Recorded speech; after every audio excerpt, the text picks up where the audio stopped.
Daredevil Born Again recently concluded on Disney+, but how does it compare with the extremely well-regarded previous 3 seasons of Daredevil? Let's discuss and rank all 4 seasons from my least favourite to my favourite.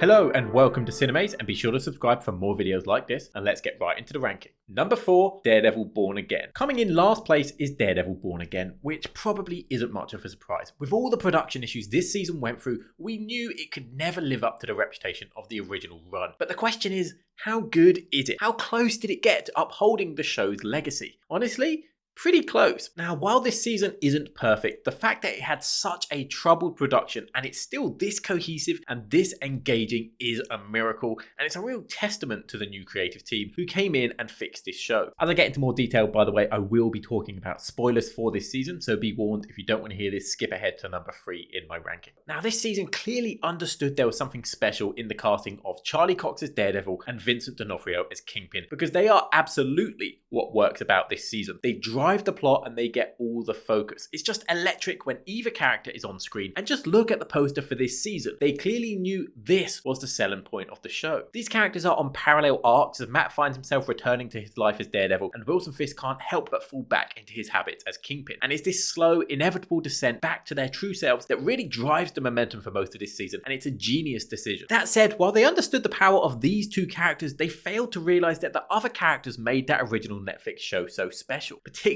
Foggy and Karen, and their absence is really felt here. Their replacement characters are just not as interesting. I can't even tell you the name of Matt's new law partner. Cherry was just so boring, and while I ended up liking Heather more than I expected when I heard that they cast a new love interest for Matt, you can't help but feel that the scenes with these characters would be so much more engaging if they were replaced with Foggy and Karen. I've heard some criticisms towards the cinematography of this season. Sure, it's different than the Netflix seasons, but that's okay. Different isn't always bad, it's just different. And while it doesn't have the same look as the original run, this show still has a distinct visual flavour and style that I appreciated, and you can tell that the new creative team enjoyed finding ways to add a flair to this show. Plus, it looks better than most MCU shows, and even looks better than some modern MCU movies anyway. It just feels like when a different creative team comes into a comic and changes the tone and art style while still maintaining the overall character and story. Now, I was surprised by how much of the originally shot show was still in here, and surprised by how much of it worked. Like, the White Tiger stuff from episodes 2 to 4 was really working for me, plus the slow burn of Matt returning to Daredevil. When we heard rumours that there were multiple episodes out of the suit, we thought it sounded awful, especially because all 3 seasons of the original and the Defenders touched on very similar themes of whether he should or should not be Daredevil. But in context, with Kingpin in a similar position, it actually worked. However, when we get to episodes 5 to 7, we began to feel how that original show was going. Tonally, it felt very different, and the momentum was lost despite the fact that Matt was now back in the suit. Muse had the potential to be a really interesting and scary villain, but he was barely in the show. He really needed setting up earlier so that his killings felt more impactful, but really it felt inconsequential to the overall story. And by the end of 7, while I felt like the show had strong moments, it wasn't up to competing with the original. That was until episode 8, which I thought was a phenomenal episode of television. This is where the new creative team came back in and really worked their magic. They found a way to tie all the relevant characters into one location, making it feel like a continuation of the past 7 episodes, but also to make it feel like more of a continuation of that original Netflix show. Man, I am so happy that Bullseye was brought back here. I think his performance and arc in season 3 was criminally underrated, and if we never saw him again, I think it would have been a massive loss. So the fact that we see him return here, it felt exactly what I had hoped from a continuation of season 3 would feel like. Matt and Fisk holding up their uneasy alliance while Bullseye comes in as a third party to cause chaos to both of them. Very rarely do I find myself having no idea what would happen next. My brain is always trying to guess the next scene, and I really thought Vanessa was going to get shot here, and that would lead to Fisk ending his truce with Matt. Or I thought Heather would die, echoing her death in the comics, or maybe even Fisk getting shot and surviving and using that to really launch his campaign against Vigilante. There was no world where I expected Matt to take the bullet, and I loved that, and I loved that I did not see it coming. Episode 8 was incredible, and it makes me so excited to see what these creatives can cook for season 2 without being held back by the original writers. And then we got the finale, which was action-packed, extremely violent, and the most that this show ever felt like the original Netflix seasons. It was great seeing Punisher violently punishing people. We got potentially the most gruesome death scene in the MCU for the Commissioner, and all the scenes with Karen really elevated this episode and again emphasized how sorely she was missed. The main problem was that it had so many plot lines to tie up, it was never going to feel like an effective conclusion to season 1. And that makes sense. This show was originally greenlit for 18 episodes, but we got 9. Essentially, the production issues slowed this show down, and so to get out this soon, they could only film half, and season 2 will be the next half. So it's more of a part 1, part 2 situation, because we really didn't tie up much here, and we kind of left with more questions than we got resolved. But it certainly sets up an interesting season 2. Overall, a good season with some great, and at times outstanding moments, elevated by fantastic performances from our main leads, but bogged down by multiple non-concluded plot lines and production issues. But I really can't wait for season 2, because the new creative team did a great job turning this into something even remotely watchable, and I know they can deliver better when they create season 2 from fresh. Number 3, Daredevil season 2. While I do think season 2 is better than Born Again, I really do think it's close, and that's because for me, season 2 has extreme highs and extreme lows. Really, this season is split into 2 stories. We have the Punisher arc and we have the Hand Elektra arc. And for me, the Punisher side is highly effective, but the Hand stuff just does not work. The first 4 episodes where we see Daredevil facing off against the Punisher are brilliant. It's the best we've ever seen of this Daredevil in the suit, and the most that this Daredevil has ever felt like the comic character. The action here is fantastic with another no visible cut action scene, but the moral debate between the 2 characters is equally as interesting, really diving into these 2 characters' psyches and what makes them different. It's engaging and thought-provoking, and a real testament to both the writing and the acting. The start of season 2 might be the best Daredevil stuff we have ever gotten. Unfortunately, the other main arc in this season is not as effective, and I just fundamentally do not find the Hand stuff interesting for this version of Daredevil. Part of that is it's a personal preference for me, preferring the ground side we see this character take on, like Kingpin, Punisher, and Bullseye. I think that works way more for this gritty take. Yes, I know the Hand plays a massive role in the comics, and I'm not against the Hand in live action, but for this specific version of Daredevil, I just don't think it works. In the same way that I don't find the League of Shadows interesting for Batman when we're trying to do a serious take on the character. But it's also down to the show not making it engaging enough for me to care. I think the show itself feels uncomfortable with this aspect of the character, and it feels like it's adapting it out of obligation for the comics rather than being a story it actually wants to tell. The Hand and their story is masked in mystery and extreme violence, purely designed to hide any real logic or reason for us to actually care beyond it being cool for Daredevil to fight ninjas. Beyond Daredevil's origins, I don't care about Stick, the Chased, or the Black Sky. I don't find it interesting, and they don't present it in an engaging way. It just feels so different from the rest of the show. And the biggest issue, I fundamentally do not buy into his relationship with Elektra. It might be controversial, but I don't think this take on the character is interesting. And while Netflix nailed a lot of the castings and characterizations, this one does not do it for me. Like, Charlie Cox is a fantastic actor, and part of what makes him great is he has great dynamics with his co-stars. With his enemies, we see a great back and forth. It always feels real and personal,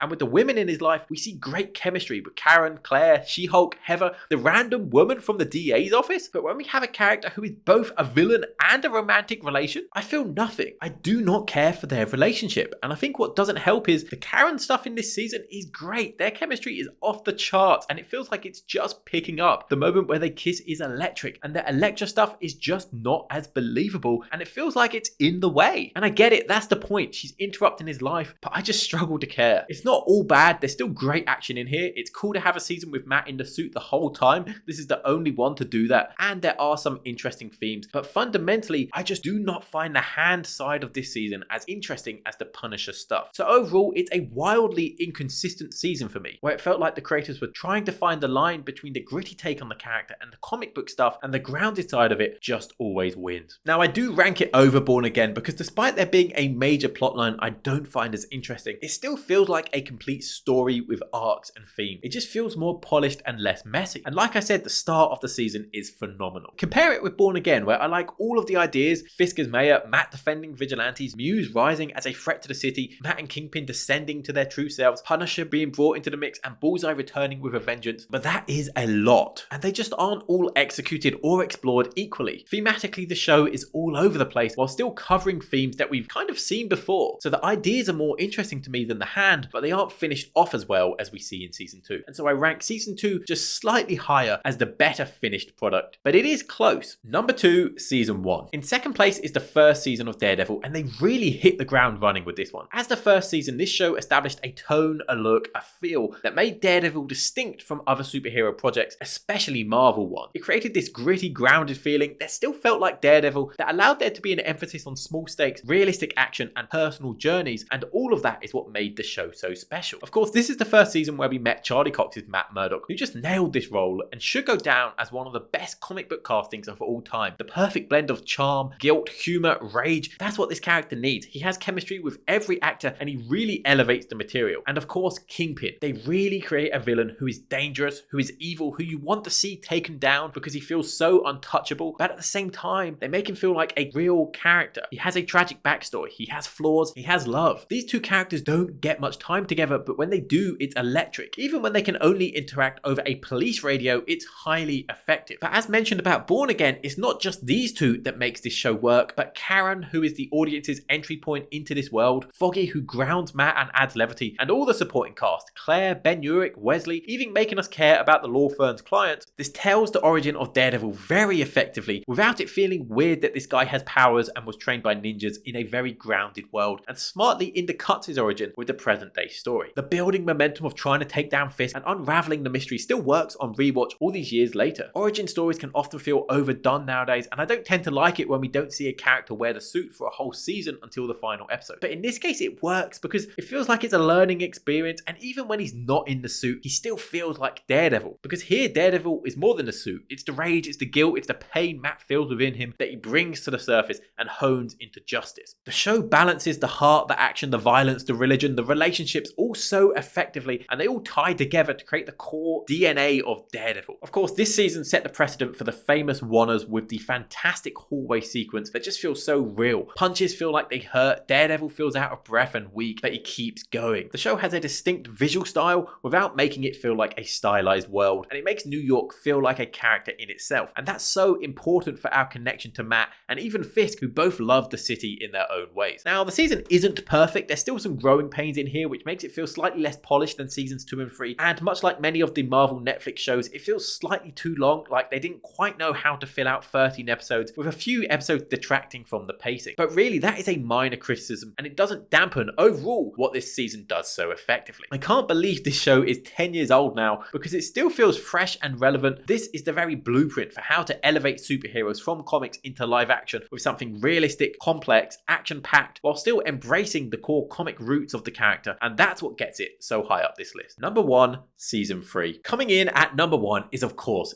Daredevil Season 3. Now, I'm not the type of person who rates things 10 out of 10, who says something will always be my favorite, who uses the word perfect, but Daredevil Season 3 is close to that. This season is genuinely a masterpiece. It builds off the grounded tone of the past seasons, exploring the idea of whether Matt should or should not be Daredevil, but this time we see it flipped on its head. We've seen superhero stories where the character quits being the hero, but this one we see Daredevil quit being Matt, and it's such an interesting place to take the character. Plus, we get to explore Matt's faith in even more detail, really taking inspiration from the Born Again comic as he meets his nun mother and struggles whether he should or should not end someone's life for the greater good. Then we see Kingpin under house arrest, manipulating everyone around him, showing how he still has so much influence and how he is untouchable even after being arrested. Plus, this time we add Bullseye into the mix, and as I mentioned earlier, I felt like he was so underrated at the time, and I'm so glad people seem to be appreciating his performance now. We unravel this character's backstory, slowly realizing he isn't quite who he says he is, and how easily Fisk can tip him over the edge. He brings so much intensity and vulnerability to this role, like you don't want to see him go down this path at first, but when you do, you just can't look away. He balances the creepy, the insane, the vulnerable, the manipulated so well, and he acts as a great physical threat to Daredevil. The fight scenes in the newspaper office really gives a chance to showcase his skill set in live action incredibly well, with Daredevil unable to get close, and the final fight in the church is emotional while being a great homage to the comics. Taking Matt out of the suit and having Bullseye manipulate its iconography is so perfect, forcing Matt back to basics and realizing Daredevil is more than the suit and instead the rage, the anger, the justice within him. We get an absolutely incredible Wanner in this season, with Cox out of the suit and actually performing much of these stunts himself. Also, Ray Nadeem, what a fantastic side character. Again, just a character that you're rooting for, that at first you don't realize how integral he is going to be to the season, and as he goes down a path you don't want to see him go down, he actually ends up being the key to everything. And the conclusion is so effective here. One of the biggest problems with Fisk as a character is that he is the villain, and the villain needs to lose. But as he's such an interesting and integral character, you want to see him stick around this universe for as long as possible. So you run into the issue that you can't keep having him being defeated. And we've begun to see that with his past Disney Plus appearances. If he keeps losing, he's not as interesting. And so how do you beat this character in a way that is different from his ending in season 1? And it's through this uneasy alliance with Matt. Sure, Fisk loses, but he now knows about Matt and his life. He's now a much more personal threat. But Matt can say the same about Vanessa. So this conclusion isn't just about beating Fisk, it's now more personal. And that's why that final confrontation is so effective. Matt saying, "I beat you." It's more than just stopping the bad guy, it's personal. Matt beat Fisk without having to kill him and stoop down to his level. And Charlie Cox actually recommended this himself to make sure that this felt different than the season 1 ending. I'd come to realize I was not going to end his life, but I was telling him that he was going back. And my problem with that was he's already been there and it didn't work.